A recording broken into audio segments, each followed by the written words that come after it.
Jamu adalah produk unggulan Indonesia yang harus bisa dipromosikan luar dan dalam negeri. Tak ingin ditinggalkan, pemerintah menggiatkan kembali subindustri manufaktur ini di beberapa produsen jamu. Beberapa waktu lalu, kampanye giat minum jamu ini digagas oleh pemerintah melalui Kementerian Perdagangan, Kementerian Koordinator Bidang Pembangunan Manusia dan Kebudayaan, serta Kementerian Koperasi dan UKM. Menteri Koordinator Bidang Pembangunan Manusia dan Kebudayaan Puan Maharani meminta industri jamu untuk lebih berinovasi agar lebih menyasar anak muda. Dan kali ini setelah PNS Kementerian Perdagangan, seluruh PNS di semua kementerian diwajibkan minum jamu setiap Jumat. Minum jamu masih dikuasai oleh negara lain. Karenanya jamu selama ini menerapkan strategi cost leadership. Ekspor bahan baku jamu dari Indonesia diproses menjadi produk oleh negara lain dan diklaim sebagai brand image negara tertentu. Sementara menurut Menteri Perdagangan, Rahmat Gobel, industri herbal domestik belum dimanfaatkan secara maksimal karena belum masuk dalam perdagangan herbal dunia. Padahal Indonesia berpotensi menjadi pemain jamu dan industri herbal kelas dunia. Dan kita juga akan dorong jamu-jamu gendongannya untuk kita sosialisasikan. Untuk bagian daripada produk halal yang akan kita promosikan. Karyawan yang akan minum itu bayar atau nanti digratiskan? Ya nantinya bayar. Sekarang kan belum, namanya juga promosi. Ya. Jamu merupakan produk herbal bernilai budaya tinggi karena berusia lebih dari 1.200 tahun. Indonesia merupakan negara terbesar kedua di dunia setelah Brazil yang memiliki sekitar 30.000 varietas tanaman berkhasiat. Indonesia bahkan diklaim sebagai negara nomor 1 varietas terbanyak tanaman laut berkhasiat.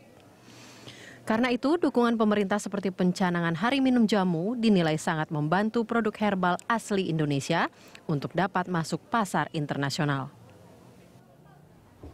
Ya, pesan jamu adalah kebudayaan yang berdasarkan pengembangan dan pemanfaatan olah karsa dan cipta komunitas etnis Nusantara di tanah air. Indonesia selama ini mempunyai kekayaan kesehatan tradisional atau traditional medicine yang memberikan keamanan khasiat dan mutu.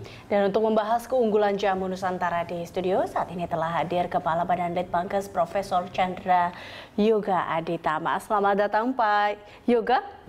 Ini kita berbicara mengenai jamu. Betul sekali. Ini sangat menarik Prof ketika kita bicara mengenai varietas tanaman jamu di Indonesia dibandingkan dengan negara lain. Kita adalah salah satu negara dengan varietasnya luar biasa banyak, namun kalau kita bicara mengenai konsumsinya ini masih sangat rendah. Dan ada satu program yang kemudian dicanangkan oleh pemerintah, konsumsi jamu PNS di banyak BUMN ataupun mungkin kementerian gitu ya, ini diwajibkan untuk meminum jamu. Anda melihat program ini seperti apa? Ada dua dulu. Yang pertama, kita sudah bikin survei, namanya riset tanaman obat dan jamu, RISTOJA. Riset itu kita kerjakan tahun lalu dan baru mencakup 20% etnis. Mau dikerjakan lagi nanti ya, artinya baru 1/5. Dan dari 1/5 itu kita dapat 19.819 tanaman obat dari 20% etnis. Dari 19.000 itu ada 15.000 ramuan. Jadi memang seperti kata Pak Menteri tadi, kita punya varietas tanaman obat itu memang besar sekali di Nusantara ini dan potensinya besar sekali. Itu satu. Yang kedua, kalau Anda bilang konsumsi rendah, tidak juga.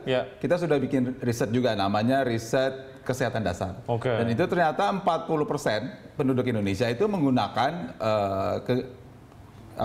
pengobatan tradisional dalam kehidupan sehari-harinya. Jadi sebenarnya pengobatan tradisional ini sudah jadi bagian juga dari kehidupan kita dan varietasnya ada banyak. Jadi memang sebenarnya hanya menggabungkan saja antara kekayaan yang ada dengan kebutuhan masyarakat, baik Indonesia maupun juga luar negeri. Begitu tadi sesuai dengan disampaikan. Iya, kalau kita lihat memang makin banyaknya juga tumbuh-tumbuhan di Indonesia yang ternyata bisa menjadi salah satu jamu ya atau obat medicine secara tradisional ini, Pak.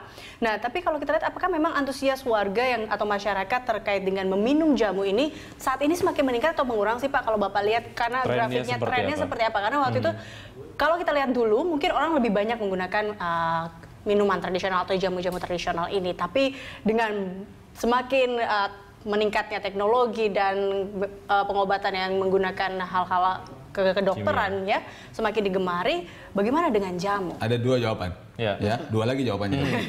yang pertanyaan itu saya akan jawab yang kedua, tapi yang pertama saya akan sampaikan dulu bahwa sebenarnya ada 5 jenis tanaman obat atau jamu ini. Yang pertama, jamu yang kemudian ada proses namanya saintifikasi jamu. Jadi untuk menjawab yang Anda bilang modern segala macam, kita buat yang ada namanya saintifikasi jamu ya. Yang kedua, tanaman obat yang ada di Indonesia yang tadi 19.020% itu bukan hanya buat jamu. Tanaman obat itu bisa buat obat, bisa buat macam-macam gitu ya. Jadi ada potensi lain selain jamu gitu ya. Yang ketiga, ada faktor juga dulu pernah cukup tenar tentang tanaman obat keluarga, di mana orang memakai tanaman obat itu buat ya kebutuhan sehari-hari. Saya pikir ini perlu ditingkatkan lagi. Yang keempat, yang juga jangan dilupakan aspek lain dari tanaman obat ini. Tanaman obat ini banyak ditanam di daerah dataran tinggi, dataran rendah, gitu ya. Dan itu cantik sekali pemandangannya. Kami dari Badan Penelitian dan Pengembangan Kesehatan punya tanaman obat di sekian hektar di Tawangmangu. Sekali-sekali Berita Satu boleh juga datang ke sana, karena itu pemandangan yang indah sebenarnya. Jadi satu potensi wisata juga yang keempat. Yang kelima, ada aspek lain yang tadi sudah disinggung. Ini ada aspek kekuatan bangsa, ada aspek budaya bangsa. Ada konsep besar di diplomasi internasional yang namanya GRTKF, kepanjangan dari Genetic Resources, Traditional Knowledge, and Folklore. Jadi kekayaan bangsa itu bukan hanya minyak, bumi, emas, begitu-begitu, tapi juga budaya seperti jamu ini. Jadi lima hal itu adalah potensi besar dari jamu dan tanaman obat yang lebih besar dari yang kita perkirakan. Itu jawaban pertama. Jawaban kedua, sebenarnya yang terjadi malah sebaliknya. Kalau sekarang kita pergi ke luar negeri, orang banyak sekarang bicara tentang back to nature, kembali ke alam. Gitu ya. Kalau kita pergi ke berbagai tempat, orang bilang, wah ini yang tanaman obat, herbal, lebih alami, lebih aman, efek samping. Jadi sebenarnya keinginan masyarakat selain tadi saya bilang 40% itu masyarakat Indonesia dan masyarakat dunia memang sekarang berpikir untuk kembali ke alam. Sehingga memang saatnya untuk kita galakan, kita punya kemampuan varietas jamu dan tanaman obat yang momen yang tepat. Betul, trennya lagi sejalan gitu ya. Prof, kalau kita bicara mengenai stakeholders di dunia jamu ini, sebetulnya siapa saja? Yang berperan ya? Sebenarnya tadi sudah dibahas. Yang berperan pertama masyarakat. Kalau masyarakat nggak mau pakai, persoalan selesai. Tapi masyarakat kita pertama ada survei yang mengatakan cukup banyak yang pakai. Dan yang kedua masyarakat dunia tadi kita sudah bicarakan trennya balik ke itu. Nah yang kedua adalah petugas kesehatan. Kalau petugas kesehatannya nggak percaya kan nggak jadi juga persoalannya gitu ya. Nah untuk petugas kesehatan inilah ada program misalnya namanya saintifikasi jamu. Jadi kita dekati jamu ini dari kacamata ilmu kedokteran modern, namanya saintifikasi jamu. Nah yang ketiga untuk bisa melakukan saintifikasi jamu ini ada kelompok peneliti. Itulah yang kami punya antara lain di Badan Penelitian dan Pengembangan Kesehatan supaya peneliti itu memberikan bukti ilmiah sesuai dengan kaidah-kaidah modern bahwa jamu ini saintifik begitu. Nah yang keempat, aktor keempat yang tadi sudah disampaikan adalah penentu kebijakan publik. Jadi kebijakan politik seperti disampaikan pemerintah seperti ini hari Jumat gitu-gitu itu kan jadi gaungnya gede gitu. Nah, Prof, saya tadi jadi penasaran dengan saintifikasi ini dan juga penelitian. Nah, ini adakah mungkin hasil terbaru terkait dengan penelitian? Sebelum sampai ke situ, kalau penelitian itu berhenti sampai penelitian, dia nggak jadi pasar. Mesti ada aktor yang kelima. Aktor kelima itu adalah dunia usaha. Supaya apa yang sudah kita teliti itu kemudian jadi bagian dari masyarakat luas. Karena makanya kalau orang kan selalu bilang ada kerjasama ABG, academician, business government gitu misalnya. Jadi memang ada aktor kelima dunia usaha supaya saintifikasi jamu tidak berhenti dari asik bermain ilmu pengetahuan saja. Jadi sebuah produk yang bisa dikonsumsi oleh masyarakat. Jadi lima-limanya mesti jalan supaya itu bisa jalan gitu. Oke, kita masih akan membahas mengenai tadi hasil penelitian ya Prof yang belum dijawab. Kita akan kembali pemirsa usai jeda berikut.